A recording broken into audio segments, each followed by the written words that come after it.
জাতীয় নাগরিক পার্টির মুখ্য সংগঠক হাসনাত আব্দুল্লাহর উপর সন্ত্রাসী হামলার প্রতিবাদে বাংলা মোটরে এনসিপির অস্থায়ী কার্যালয়ের সামনে বিক্ষোভ মিছিল করছে জাতীয় নাগরিক পার্টি। সেখানে আছেন সহকর্মী রাশেদ আনিস, আমাদের সঙ্গে যোগ দিচ্ছেন সরাসরি। রাশেদ, হামলার বিষয়ে এনসিপির নেতাকর্মীরা কি বলছেন এবং হাসনাত আব্দুল্লাহর শারীরিক অবস্থাই বা কীরকম এবং তাদের কোনো পরবর্তী কর্মসূচি আছে কিনা এগুলো নিয়ে একটু বলবেন।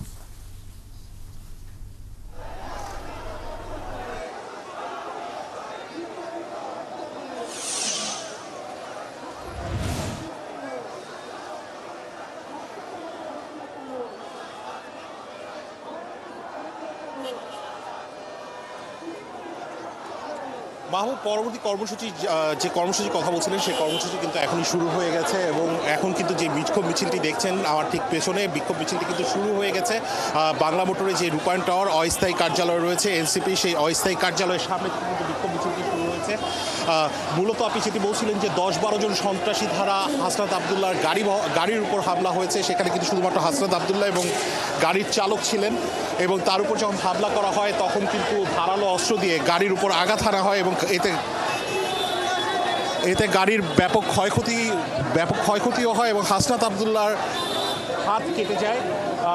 এখন কিন্তু দেখছেন যে এখন কিন্তু এনসিপির যারা ঢাকা মহানগরের উদ্যোগে একটি বিক্ষোভ মিছিল হচ্ছে, ঠিক একই সাথে কিন্তু ঢাকা বিশ্ববিদ্যালয় হলপাড়া থেকে রাজু ভাস্কর্য পর্যন্ত একটি বিক্ষোভ মিছিল হচ্ছে। তারা যেটি বলছেন যে হাসনাত আব্দুল্লাহ বৈষম্য বিরোধী ছাত্র আন্দোলনের অন্যতম প্রধান সমন্বয়ক ছিলেন এবং নেতৃত্বে ছিলেন, তার উপর হামলা মানে সেটি কিন্তু তারা মেনে নিতে পারছেন না এবং তারা কিন্তু নানা ধরনের কর্মসূচি, আমি দেখেছি যে রাত 9টা থেকে কিন্তু তারা জড়ো হওয়া শুরু করেছেন।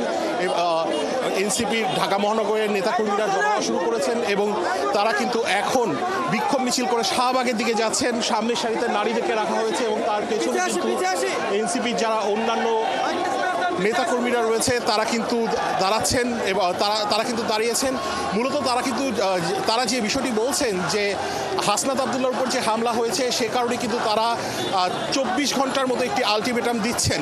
আমি কিন্তু কেন্দ্রীয় নেতাদের এখন পর্যন্ত দেখিনি, তারা অল্প কিছুক্ষণের মাঝে এনসিপি কেন্দ্রীয় নেতারা যোগ দিবেন, কিন্তু এখানে যারা নেতৃত্ব দিচ্ছেন তারা কিন্তু বলছেন যে 24 ঘন্টার মধ্যে হামলাকারীদের শনাক্ত করতে হবে এবং শনাক্ত করার পর তার যদি কোনো রকমের কোনো বিচার না করা হয় তাহলে কিন্তু 24 ঘন্টা পর তারা আইন মন্ত্রণালয় এবং স্বরাষ্ট্র মন্ত্রণালয় সেটি ঘেরাও কর্মসূচি করবেন, এরকম কিন্তু তারা এখানে বলছিলেন। আপনি দেখছেন যে মোটামুটি কিন্তু একটি জটলা লেগে আছে এবং তার পেছনে কিন্তু গাড়িবহর যেটি আছে, গাড়িবহর কিন্তু পুরোপুরিভাবে এই রোডে চলাচল বন্ধ হয়ে গেছে।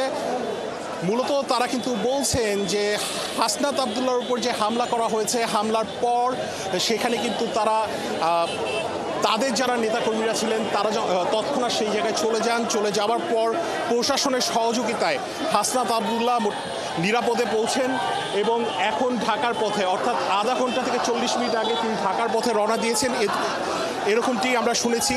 এবং এই যে হামলার ঘটনা ঘটল এই বিষয়ে আমি যুগ্ম আহ্বায়ক সারোয়ার তুষারের সাথে কথা বলেছিলাম এবং সারোয়ার তুষার আমাকে যেটি জানিয়েছিলেন যে বেশ কয়েকদিন আগেই হাসনাত আব্দুল্লাহর উপর হাসনাত আব্দুল্লাহকে নিয়ে একটি ফেসবুক স্ট্যাটাস দেওয়া হয় আওয়ামী লীগের কোনো একজন কর্মী ধারা, এবং তিনি যে ফেসবুক স্ট্যাটাসে দেন সেই ফেসবুক স্ট্যাটাসে হাসনাত আব্দুল্লাহকে গাজীপুরে যেতে মানা করেন।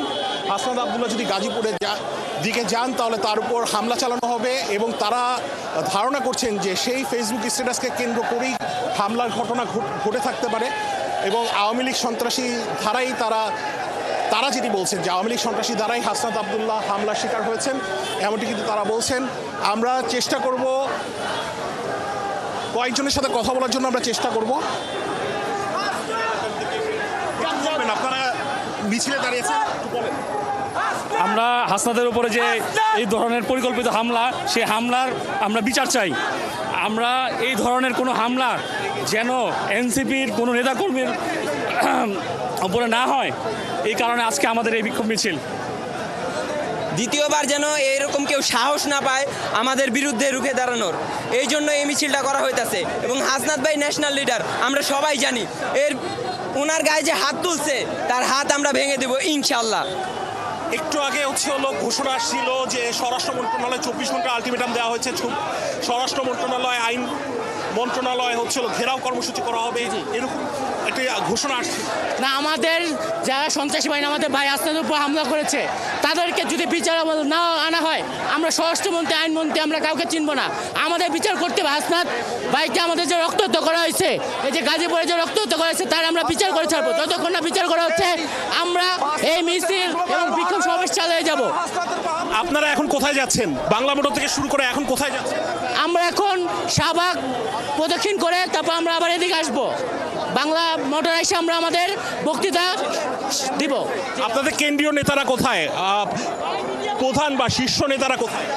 আমাদের শীর্ষ নেতারা আমাদের সাথী আছেন, আমাদের পিসি আছেন, আমাদের মনসাইন ভাই আছেন ঢাকা 7 আসন থেকে, সাইফ ভাই আছেন, লুৎফর ভাই আছেন, মাহিন আছেন, ফয়সাল হোসেন আছেন, সব সার্জিস, নাহিদ, আক্তার, ওনারা আক্তার ভাই আমাদের রংপুর আছেন তাদের প্রোগ্রামে, পলিটিক্যাল প্রোগ্রামে। আর আপনার অসুস্থ, তাকে হসপিটালে রাখা হয়েছে বেড রেস্টের জন্য। হাসনাত আব্দুলকে হসপিটালে রাখা হয়েছে? হ্যাঁ, ওনাকে অসুস্থতার জন্য ওরা বেড রেস্টে রাখা হয়েছে। ওনাকে আমরা বের করছি না। ও ঢাকা আছে, ওকে ঢাকা আনা হয়েছে, বাসায় আছে। আচ্ছা, ওনারা বলছেন যে হাসনাত আব্দুল্লাহকে ঢাকায় আনা হয়েছে এবং তারা বাসায় আছেন। আমরা যদি দুই একজনের সাথে একটু কথা বলার চেষ্টা করি, আপনাদের দাবিগুলো আপনারা আসলে কি দাবি?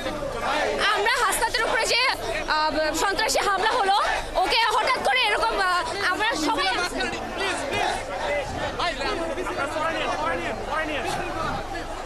তারা কিন্তু যে বিক্ষোভ মিছিলটি করছে। অনেক ধন্যবাদ রাশেদ আনিস।